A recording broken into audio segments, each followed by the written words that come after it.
Pinocchio, Chapter 2. In that very instant a loud knock sounded on the door. "Come in," said the carpenter, not having an atom of strength left with which to stand up. At the words the door opened and a dapper little old man came in. His name was Geppetto. But to the boys of the neighbourhood he was just Polendina, on account of the wig which he always wore, which was just the colour of yellow corn. Geppetto had a very bad temper. Woe to the one who called him Polendina! He became as wild as a beast, and no one could soothe him. "Good day, Master Antonio," said Geppetto. "What are you doing on the floor?" "I am teaching the ants their ABC. "Good luck to you. What brought you here, friend Geppetto?" "My legs, and it may flatter you to know, Master Antonio, that I have come to you to beg for a favour." "Here I am at your service," answered the carpenter, raising himself to his knees. "This morning a fine idea came to me." "Let's hear it." "I thought of making myself a beautiful wooden marionette. It must be wonderful, one that will be able to dance, fence, and turn somersaults. With it I intend to go around the world to earn my crust of bread and cup of wine. What think you of it?" "Bravo, Polendina!"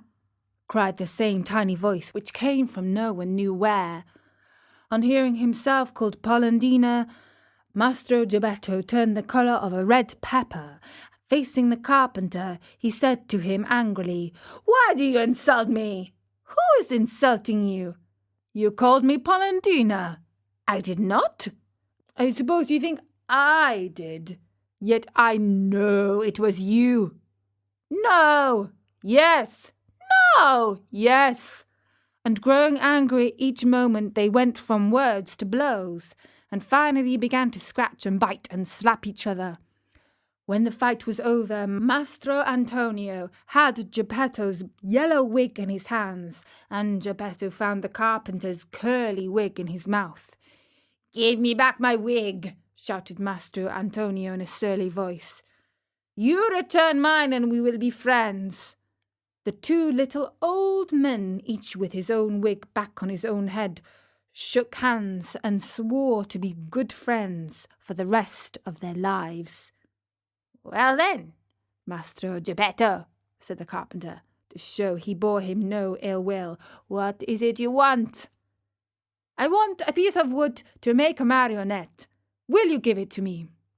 Mastro Antonio, very glad indeed, went immediately to his bench to get the piece of wood which had frightened him so much. But as he was about to give it to his friend, with a violent jerk it slipped out of his hands and hit against poor Geppetto's thin legs. "Ah, is this the gentle way, Master Antonio, in which you make your gifts? You have made me almost lame." "I swear to you I did not do it." "It was I, of course."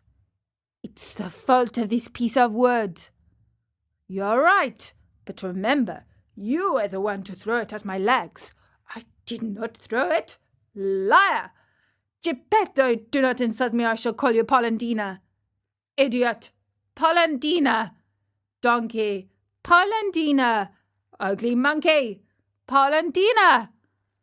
On hearing himself called Polendina for the third time, Geppetto lost his head with rage and threw himself upon the carpenter.